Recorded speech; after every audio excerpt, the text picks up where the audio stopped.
దృష్టి కనుమా, నీ బిడ్డల పాలన కొనుమా.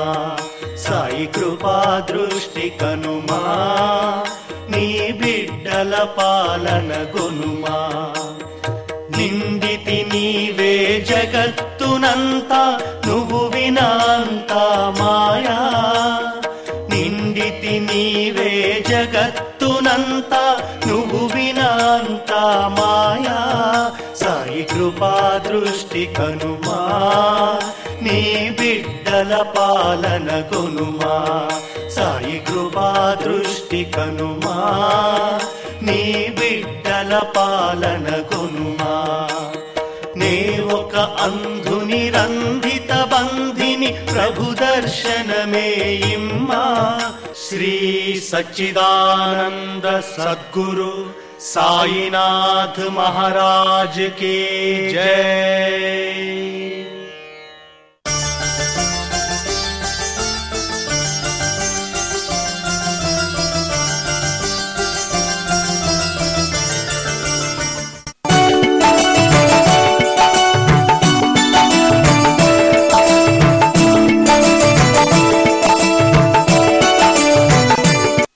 పరబ్రహ్మస్వరూపమైన సాయిబాబా భక్తులకందరికీ నమస్కారం.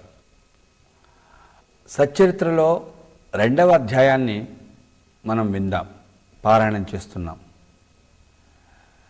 హేమాధిపంత్ అని పిలువబడినటువంటి అన్నాసాహెబ్ దబోల్కర్ షిరిడీకి వచ్చి బాబా యొక్క లీలలు మహిమలను చూసి ఆకర్షితుడు, అంటే ఆనందం కలిగింది, చాలా ఆశ్చర్యం వేసింది, కథలను రాయాలనిపించింది, రాశారు.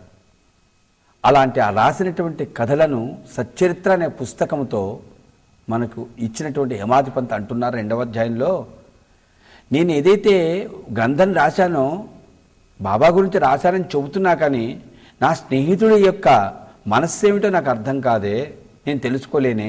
అలాంటప్పుడు బాబా మనస్సు ఏమిటో నేను తెలుసుకోగలిగినంత సమర్థత నాకుందా? సాధ్యం కాదు. అందుకని ఇక్కడ అంటారు, ఆయన మహిమలను నేనెట్లా కీర్తించగలుగుతాను? సప్త సముద్రాల లోతును కూడా కొలవచ్చు, ఆకాశాన్ని గుడ్డలో వేసి మూయవచ్చు. కానీ యోగీశ్వరుల చరిత్ర ఇతిమిద్ధంగా ఇది అని చెప్పడం చాలా కష్టం. అందుకని అంటుంటాం మన హారతిలో, అనంతాతులాతే కసేరే స్థవావే, అనంతాతులాతే కసేరే నమావే, అనంతాముఖాచా శ్రీణేశేషగాత, నమస్కార సాష్టాంగ శ్రీ సాయినాథ. సాష్టాంగ నమస్కారాలు చేయగలుగుతామే కానీ మిమ్మల్ని ఎలా ప్రార్థించాలి, ఎలా స్తోత్రం చేయాలి ఎవరి చెప్పలేరు.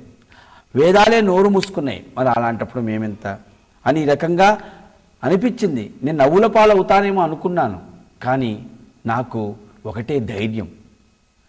అనేక మంది అనేక రకాలుగా సముద్రానికి వెళ్ళి అనేకమైనటువంటి మణులు, అనేకమైన విలువైనటువంటి వస్తువులు లోతులోకి దిగి తీసుకుంటారు. చాలామంది బాబాను స్తోత్రం చేశారు. అలా స్తోత్రం చేసినటువంటి వాళ్ళు బాబా గురించి రకరకాలుగా కీర్తించడం జరిగింది. గుజరాతీ భాషలో, హిందీలో, అలాగే మరాఠీలో దాస్గఢ్ మహారాజ్, మెహతా, అలాగే సావిత్రిబాయి టెండూల్కర్, ఇలా అనేక మంది బాబా గురించి సంకీర్తన చేశారు, చెప్పారు, పాటలు రాశారు, పాటలు. మళ్ళీ నేను ఇప్పుడు సచ్చరిత్ర ఎందుకు రాస్తున్నాను?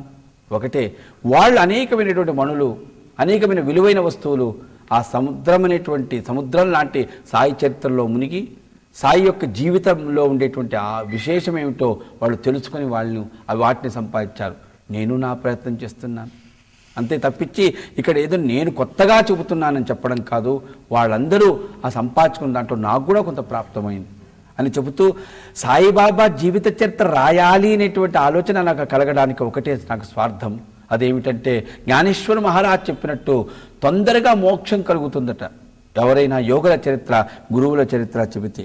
అలాంటి నేను ఈ గ్రంథ రచన చేయడానికి ప్రయత్నం చేస్తున్నటువంటి స్థితిలో బాబా అనుమతి కోరాలని అనిపించింది. దానికి నాకు ధైర్యం లేదు. అందుకని మాధవరావు దేశపాండేకి చెప్పాను. ఓ సందర్భంలో బాబా దగ్గర కూర్చున్నప్పుడు ఆయన బాబాని అడిగారు, బాబా మీ కథలని ఈయన రాస్తారట అని నన్ను చూపించి బాబాని అడిగారు. మీరు అనుకోవచ్చు, మీరు అనొచ్చు, ఈ ఫకీరు కథ ఏముందిరా రాయడానికి, ఏముంది దీంట్లో అని మీరు అంటారు.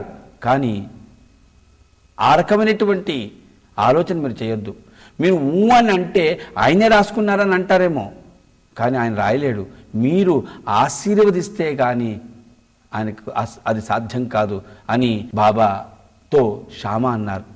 కథలను అనుభవాలను పోగు చేయి, అక్కడక్కడా కొన్ని విషయాలు టూకీగా రాయి, నేను సహాయం చేస్తాను. వాడు నిమిత్త మాత్రుడే అని బాబా చెబుతూ, నా జీవిత చరిత్ర నేనే వ్రాసి నా భక్తుల కోరికలు నెరవేరుస్తాను. వాడు తన అహంకారాన్ని పూర్తిగా విడవాలి, దాన్ని నా పాదాల పైన పెట్టాలి. ఎవరైతే ఈ రకంగా చేస్తారో వారికి పూర్తిగా ఆనందం కలుగుతుంది అని చెబుతూ, మచ్చుకు కూడా అహంకారం లేకుండా వాడు శరణాగతుడు కావాలి అని శ్యామకు బాబా చెప్పారు. అలా బాబా నన్ను ఆశీర్వదించారు. ఇలా చెబుతూ టూకీగా చెప్పు, నాకు అన్నీ తెలుసు, నాకు తోచిందే చాలా గొప్పది అని అనుకోవద్దు, వాదన చేయవద్దు అని బాబా చెప్పినటువంటి ఆ మాటలు అలా చెబుతూ నన్ను ఆశీర్వదించారు సచ్చరిత్ర. కానీ ఇక్కడ వాదన అనగానే నాకు గుర్తుకొచ్చింది, అసలు నాకు హేమాధిపంత్ అనే పేరు ఎందుకు వచ్చింది, ఆ విషయాన్ని నేను కాస్త గుర్తు చేస్తాను ఈ అధ్యాయంలో అని హేమాధిపంత్ చెప్తున్నారు. వాదన, వాగ్వివాదము, ఈ విషయాలను నేను గుర్తు చేసుకుంటూ అసలు నేను షిరిడీకి రావడానికి కారణం ఏమిటి, ఎందుకు వచ్చాను, ఎలా వచ్చాను, ఆ విషయాలు కాస్త గుర్తు చేస్తాను వినండి. నాకు బాబా గురించి ఏమీ తెలియదు. నాకు స్నేహితుడు, నాకు కాస్త ఎక్కువగా సన్నిహితులుగా ఉండేవాళ్ళు ఇద్దరు బాబా భక్తులు. ఒకరు నానాసాహెబ్ చందోర్కర్, రెండవ ఆయన హరి సీతారాం దీక్షిత్. వాళ్ళలో చందోర్కర్ అనేటువంటి వ్యక్తి తరచు ఎప్పుడూ చెబుతూ ఉండేవాడు, నువ్వు షిరిడీకి వెళ్ళవయ్యా, బాబా దర్శనం చేసుకో అని నాకు చెప్పేవారు. నేను కాస్త వింటూ ఉండేవాడిని, కానీ పెడచెవిన పెట్టాను. ఆయన చెప్పారు, బాబా గురువు, ఆయనను గనుక నువ్వు దర్శించుకొని ఆయనను గనుక నమ్ముకుంటే చాలా ఆనందపడతావు, మనసుకు శాంతి లభిస్తుంది. ఇంకోటి ఏమిటి, నీవు, నేను, దీక్షిత్ గారం మన ముగ్గురం స్నేహితులం, మన ముగ్గురికి ఒకే గురువు అయితే చాలా ఆనందంగా ఉంటుందయ్యా, నువ్వు వెళ్ళు షిరిడీకి అని చందోర్కర్ నాకు చెప్పాడు. చాలాసార్లు చెప్పాడు, పెడచెవిన పెట్టాను. ఒకసారి రైల్వే స్టేషన్లో, కళ్యాణ్లో రైల్వే స్టేషన్లో ఆయన పిలిచి నన్ను నలుగురు ఎదురుగ్గా పిలిపించి తిట్టాడు. ఎందుకు తిట్టాడు, షిరిడీకి ఎందుకు పోలేదయ్యా అని. నాకు నవ్వు వచ్చింది. అదేమిటి తిడితే నవ్వెందుకు వచ్చిందని అనుకోవచ్చు మీరు. అసలు ఈయన ఎంత పిచ్చివాడా ఈ చందోర్కరు, షిరిడీకి పోలేదని చెప్పేసి నన్ను తిడుతున్నాడే, ఆయన ఇంటి పని ఏమైనా నేను చేసి పెట్టలేదా, ఏం సాయిబాబా దర్శనానికి పోకపోతే ఏమి, నన్నెందుకు తిట్టాడా, నేను అందుకు నవ్వాను. ఆ రోజు గడిచిపోయింది. కొద్ది రోజుల తర్వాత నాకు కూడా ఆలోచన కలిగింది, వెళదాం షిరిడీకి అని. కానీ ఏదో కాస్త మనసులో ఆలోచనలో మార్పు వచ్చింది. ఎందుకంటే గురువు యొక్క ఆశీర్వచనం పొందాలన్నా, ఆయన సాంగత్యం చేయాలన్నా కూడా మనకు మొదట్లో కొన్ని విఘ్నాలు జరుగుతాయి. అట్లాగే నాకు నేను వెళ్ళాలి షిరిడీకి, బాబాను గురువుగా భావించుకొని ఆయన దర్శనం చేసుకొని చందోర్కర్ చెప్పారు కాబట్టి వెళ్ళాలి అనుకుంటూ ఉంటే, నా స్నేహితుడు ఒక వార్త నాకు తెలియజేశాడు. ఏమిటంటే, ఆ స్నేహితుడికి ఒక కొడుకు, ఆ కొడుకు చాలా అనారోగ్యంతో ఉన్నాడు. అప్పుడు ఆ స్నేహితుడు ఏం చేశాడు, వాళ్ళ గురువుగారిని పిలిపించాడట, అనారోగ్యంగా ఉండేటువంటి కొడుకుని చూడడం కోసం. వచ్చాడు, ఆ మంచంలో ఆ దిండు పక్కనే కూర్చున్నాడట. కూర్చొని ఉన్నప్పుడే ఆ పిల్లవాడు కాస్త చనిపోయినాడండి. ఈ వార్త నాకు తెలిసింది. ఇదేమిటి, గురువు పక్కనే ఉంటే పిల్లవాడు చనిపోవడం ఏమిటి, ఇంకా గురువు వల్ల ఏం ఉపయోగం, గురువుని ఆశ్రయిస్తే వచ్చేదేమిటి, చనిపోయేవాడిని బతికించలేడు, మన కష్టాలను ఆయన తీర్చలేడు, మరి అయినప్పుడు గురువుని ఎందుకు ఆశ్రయించాలి అసలు అని నాకు మనసుకు అనిపించింది. ఆ తర్వాత ఈ రకంగా చందోర్కర్ గారు తిట్టడం, ఆ తర్వాత నాకు అనిపించింది ఒక్కసారి వెళ్ళొద్దానులే షిరిడీకి అని కాస్త మనసులో అనుకొని బయలుదేరాను. వెళ్ళి కూర్చున్నాను. బాంద్రా రైల్వే స్టేషన్లో రైలు ఎక్కాను. రైలు కదలబోతున్నది. ఇంతలో ఒక ముసలాయన వచ్చాడు. చూస్తే కాస్త పక్కి మహమ్మదీలాగా ఉన్నాడు. నన్ను అడిగాడు ఎక్కడికి వెళుతున్నారని. నేను షిరిడీకి వెళుతున్నాను అన్నాను, మన్మాడి మీదుగా వెళుతున్నాను. అప్పుడు ఆ ముసలివాడు నన్ను చూచి, నువ్వు ఎక్కినటువంటి రైలు దాదర్లో ఆగదయ్యా, నువ్వు మన్మాడి మేలు పోలిబంద రైల్వే స్టేషన్లో ఎక్కి మన్మాడికి వెళ్ళి షిరిడీకి వెళ్ళు అన్నాడు. వీడెవడు ముసలివాడు కాస్త అస్తాహిస్తంగా ఉన్నట్టుంది, నాకు దారి తెలియదా, ఏ రైలు ఎక్కడ అవుతుందో నాకు తెలియదా అని నేను మనసులో అనుకుని వీడు దిగిపోతే బాగుండు అనుకున్నాను. దిగిపోయాడు, రైలు గదిలింది. 1910లో జరిగిన కథ హేమాధిపంత్ చెప్తున్నాడు, 2వ అధ్యాయంలో మనం వింటున్నాం. రైలు కదిలిందండి. దాదర్లో దాదర్ వచ్చేసింది, కానీ దాదర్లో రైలు ఆగలేదు. పక్కనే ఉండేటువంటి బోరీబందర్ రైల్వే స్టేషన్లో ఆగింది. ఆశ్చర్యపడ్డాడు. వాడెవడో ముసలివాడు, వాడు ఏమిటి దాదర్లో ఆగలన్నాడే, వాడు చెప్పినట్టుగానే రైలు ఇక్కడ ఆగలేదు, బోరీబందర్లో రైలు ఆగింది. ఆగినటువంటి ఆ రైలు ఆగిన తర్వాత వాడు ఏం చెప్పాడు, మన్మాడి మేలు అక్కడే దొరుకుతుంది అన్నాడు. ఆశ్చర్యం ఏంటంటే పక్కనే ప్లాట్ఫారం మీద ఉంది మన్మాడి మేల్. ఓహో బాబా, ఈ రకంగా ముందుగానే నాకు ఏ ఇబ్బంది కలగకుండా నేను ఎన్నో ఆలోచనలు చేసిన తర్వాత షిరిడీకి ప్రయాణం అయ్యాను. మరి మొదట్లోనే ఇట్లా విఘ్నం కలగబోతున్నది, ఎక్కడ దాదర్లో రైలు ఆగదు అనేది కనుక నాకు వీడు చెప్పకపోయింటే ఆ ముసలివాడు, నేను ఎంతో ఇంకా బాధపడి ఉండేవాడిని. ఈ రకంగా అసలు షిరిడీకి వెళ్ళడమే మానుకుండేవాడినేమో, ఆ రకంగా మానుకోకుండా నాకు ఈ రకంగా సహకరించాడు కదా బాబా అని అనుకున్నాను. మన్మాడ్ మేలిగా ఎక్కాను, మన్మాడ్లో దిగాను. మన్మాడ్ నుంచి కోపరగాం నుంచి టాంగాలో షిరిడీకి వచ్చాను. టాంగాలో షిరిడీలో దిగాను. షిరిడీలో టాంగాలో దిగాను. దిగంగానే ఆ టాంగావాడిని పంపించేసి ఎదురుగా ఒక వ్యక్తి ఎవరో వస్తే అడిగాను, ఈ ఊళ్ళో సాయిబాబా అని ఎవరో ఉన్నారటగా, ఎక్కడున్నాడు ఆయన అని. అప్పుడు ఎదురుగ్గా వచ్చినటువంటి వ్యక్తి చెప్పాడు, మీరు 2 అడుగులు వేస్తే వస్తారు మీ ముందుకే, ఆయన ఇప్పుడే మసీదు నుండి లెండి బాక్కు వస్తున్నారు అని చెప్పాడు. ఆయన చెప్పాడు, నాకు కనిపించిన ఆ వ్యక్తి, మీరు బాబాను మొట్టమొదటిసారిగా చూస్తున్నట్టుంది, ఆయన ధూళి దర్శనం చేసుకోండి, వెంటనే ఆయన పాదాల మీద పడి నమస్కారం చేయండి, ఇప్పుడే వస్తున్నట్టుంది మీరు షిరిడీకి అన్నాడు. సరే అని విన్నాను, వెళ్ళాను. ఎదురుగ్గా వచ్చాడండి ఆజానుబాహుడు, తలగుడ్డ కట్టుకున్నాడు, పొడగాటి చొక్కా వేసుకున్నాడు, కాళ్ళకు చెప్పులు లేవు, నిరాడంబరంగా ఉన్నాడు. ఆ జోలె పట్టుకొని అటొకాయన ఇటొకాయన ఉన్నాడు. ఎంత తేజస్సు, ఎంత గొప్ప దివ్యమైనటువంటి దర్శనం. అంత గొప్ప ఆ రూపాన్ని ఒక్కసారిగా చూచి నాకు నేనేం చేశానో నాకు అర్థం కాలే. ఆ రోడ్డు మీదే సాష్టాంగ నమస్కారం చేశాను ఆయనకి. నా జీవితంలో నేను ఎప్పుడూ కూడా అంత గొప్ప అనుభూతి పొందలేదు. నా శరీరం నా ఆత్మ విడిచిపెట్టిందేమో, ఆత్మ నా శరీరాన్ని విడిచిపెట్టిందేమో అనుకున్నాను. ఎంత గొప్ప అనుభూతి. అప్పుడు నాకు అనిపించింది, నన్ను షిరిడీకి ఎవరెవరైతే పొమ్మన్నారో వాళ్ళకందరికీ నా జన్మలకు నేను రుణపడి ఉంటాను అని ఇక్కడి నుంచే నేను నమస్కారం చేస్తున్నాను. అంత గొప్ప దర్శనం నాకు కలిగింది. ఆ తర్వాత నేను షిరిడీలో కొద్ది రోజులు ఉంటూనే ఉన్నా.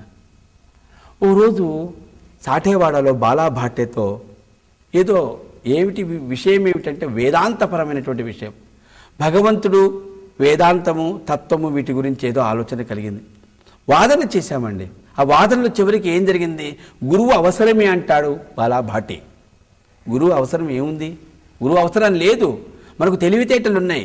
నాకు రామాయణం తెలుసు, విన్నాను, భాగవతం తెలుసు, భగవద్గీత తెలుసు, నా ఆత్మ ఏమిటో, మంచేమిటో, చెడ్డేమిటో నాకు తెలుసు. తెలిసినప్పుడు నేను ఒక గురువుని ఎందుకు ఆశ్రయించాలి? నాకేం తెలివి తక్కువ, నాకేం తెలివితేటలు లేవా అని నేను వాదించాను ఆ బాలాభాటితో. అయ్యా, ఎన్ని తెలివితేటలున్నా గురువు ఆశీర్వచనం లేత లాభం లేదన్నాడు. చివరికి వాదించి ఏం జరిగిందంటే బాలాభాటి అన్నాడు, నువ్వు చెప్పింది కూడా మంచిదే అన్నాడు. అప్పుడు నాకు కాస్త ఆనందం కలిగింది. నేను అనుకున్నాను, ఓహో, ఈ బాలాభాటే గురువు అవసరం లేదనేటువంటి విషయంలో ఆయన నేను ఓడించాను కదా అనుకున్నాను. ఎక్కడండి జరిగింది? గురుస్థానికి దగ్గరలో సాఠేవాడలోనే. చూడండి ఎంత కథ చెప్తున్నారు 2వ అధ్యాయంలో. గురువు అవసరం లేదని గురుస్థాన్ దగ్గరలో సాఠేవాడలోనే వాదించి చివరికి ఆ వ్యక్తే చివరికి ఎంత మనసులో మార్పు కలిగించాడో చూడండి బాబా. ఆ వ్యక్తే చివరికి గురు చరిత్ర లాంటి సచ్చరిత్ర రాశాడండి. ఎవరైతే గురువు అవసరం లేదన్నాడో ఆయనే హేమాది పంత్ అని ఇప్పుడే వింటాం మనం. ఆ రకంగా ఆ బాలాభాటితో వాదించి చాలా ఆనందం పొందాడండి.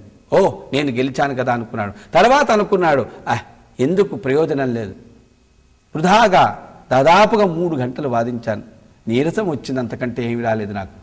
ఎందుకు అనవసరంగా వాదించాను? అహంకారమే కదా కారణం. ఈ అహంకారానికి ఏమిటి కారణం? ప్రేమ లేకపోవడం. అయ్యో, ప్రేమతో కనుక వినుంటే, ప్రేమతో కనుక ఆయన చూచుంటే ఇంత అహంకారంతో 3 గంటలు వృధాగా సమయం గడిచిపోయిండేది కాదు కదా. ఎంత పొరపాటు చేశాను అనుకుంటున్నాను. ఇంత లోపల గంట మోగిందండి. ఏమిటా గంట? ఎందుకు ఆ గంట? హారతి ప్రారంభం కాబోతుంది. ఆ రోజులో అక్కడ ఉండేటువంటి భక్తులకు ఒక సూచన. ఈ రోజుల్లో అంటే సాయరన్ మోగిస్తున్నారు, అందరం వెళుతున్నాం. మధ్యాహ్న హారతని, సాయంకాలపు హారతని, రాత్రి హారతని, కాకడ హారతి, ఉదయపు హారతని. అందుకని హారతులు చాలా గొప్పవండి. తర్వాత అధ్యాయాలలో మనం గుర్తు చేసుకుంటాం. వేదానికి అర్థము స్వరము, అంటే స్వరాన్ని బట్టి అర్థం ఉంటుందట. అలాగే హారతులు కూడా అండి. ఆ హారతులు పాడుతున్నా ఆ హారతులను వింటున్నా మనం వేదాలు వింటున్నట్లుగా ఉంటుంది. మనకి ఎంత అనారోగ్యం ఉన్నా హారతులు వింటే చాలా ఆనందం కలుగుతుందండి. మధ్యాహ్న హారతి ప్రారంభం కాబోతుందని ఆ సద్గురువైనటువంటి సాయినాథుడు ఆ ధుని ఎదురుగా కూర్చున్న ఆ దక్షిణామూర్తి ఆ సద్గురువును అలా చూస్తూ చక్కగా ఆయన్ను సగుణోపాసన అంటారు. ఆయనకు ముందు తాంబూలం ఇవ్వడం, గంధం పూయడం ఇవన్నీ చేసేవాడు హరి సీతారాం జోగ్. ఆ రోజుల్లో మొదట్లో మేఘ వాళ్ళు చేసిన తర్వాత చివరిలో జోక్ చేసేవారు. అట్లాంటి హారతి ప్రారంభం కాబోయే ముందుగా గంట వాయిస్తారు. ఆ గంట విన్నారండి. వినంగానే దీక్షితు బాలాభాటి చెప్పారు, అయ్యా హారతి ప్రారంభం కాబోతుంది. మధ్యాహ్న హారతి ప్రారంభం కాబోతూ ఉంటే ఆ మధ్యాహ్న హారతికి ముందు జరిగేటువంటి ఆ పూజ అంతా జరుగుతుంటే లోపలికి వచ్చారు. హారతి ప్రారంభమైంది. మనం ఇప్పటికీ చేస్తూనే ఉన్నాం.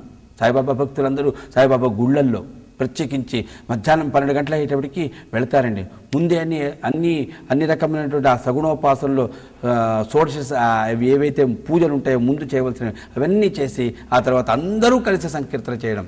ఏవనియా పంచారతి కరు బాబాంసి ఆరతి సాయి సి ఆరతి కరు బాబాంసి ఆరతి ఉఠావో బాంధవా.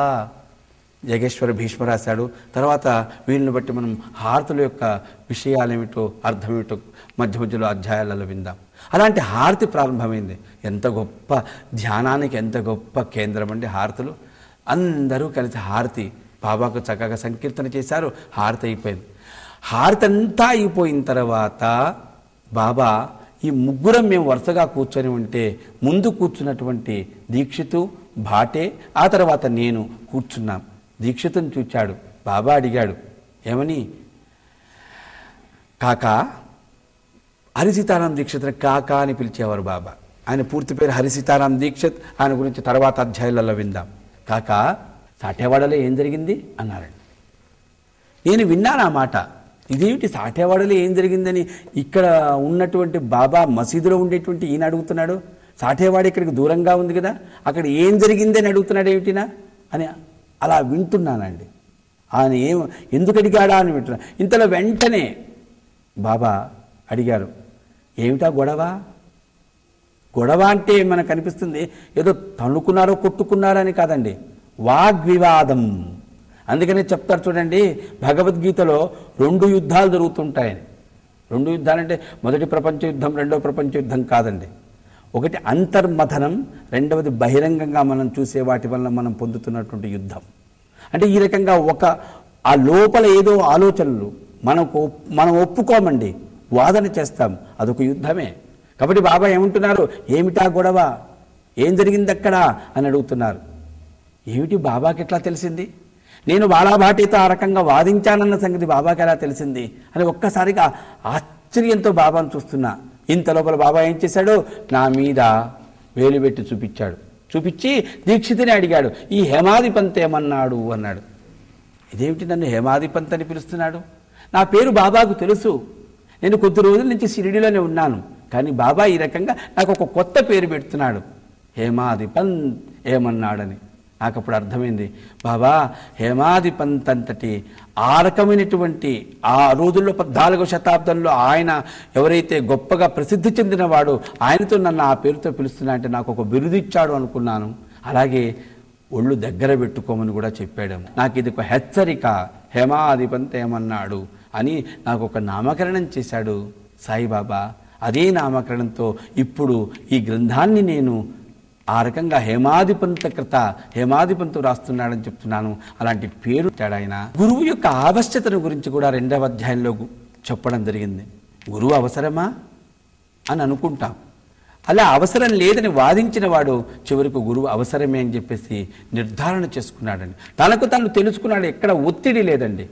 ఇక్కడ ఎలా జరిగిందంటే, దీక్షిత్ గారు లేచి వెళుతున్నాడట, బొంబాయికి వెళుతున్నాడు. ఎవరో అడిగారట ఎక్కడికని, పైకని. చాలా పైకి అన్నారట బాబా.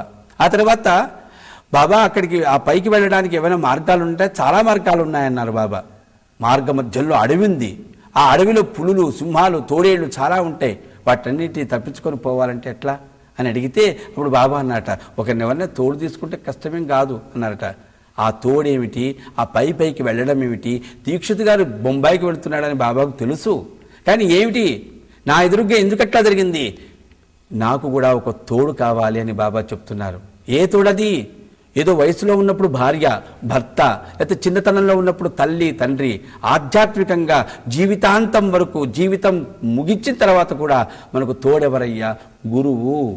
అలాంటి గురువును నువ్వు తోడుగా తీసుకుంటే ఈ అరణ్యం, ఈ అడవి, ఈ సంసారం అనేటువంటి దాని నుంచి, ఈ రకమైనటువంటి భయంకరమైనటువంటి అహంకార మమకారాల ఈ సంసారంలో నుంచి అవతల ఒడ్డుకు, అవతల అరణ్యం దాటించగలిగిన వాడు గురువు అని ఈ రకంగా నాకు ఆ భావాన్ని అర్థమయ్యేటట్టుగా ఆ రకంగా నన్ను ఆశీర్వదించాడు అని హేమాది పంత్ ఈ 2వ అధ్యాయంలో రాముడికి, శ్రీకృష్ణ పరమాత్మకి గురువులుండగా మరి నాకు గురువు అవసరం లేదా? ఎంత పొరపాటుగా అహంకారంతో ఉన్నాను. శిష్యుడనేటువంటి వాడు ఓపికతో, నమ్మకంతో సర్వస్వ శరణాగతుడైతే గురువు వలన పొందిన ఆత్మ సాక్షాత్కారం ఇంకెవరూ ఇవ్వలేరు, గురువునే ఆశ్రయించాలి అని గురు చరిత్ర అని పేరు పెట్టకుండా ఇది గురు చరిత్ర అయినటువంటి సచ్చరిత్రలో 2వ అధ్యాయంలో సాయినాథుడికి శరణాగతుడే హేమాది పంతు మనకు ఈ 2వ అధ్యాయంలో ఈ విషయాలను గుర్తు చేశారు. శ్రీ సచ్చిదానంద సద్గురు సాయినాథ మహారాజ్ కీ జై.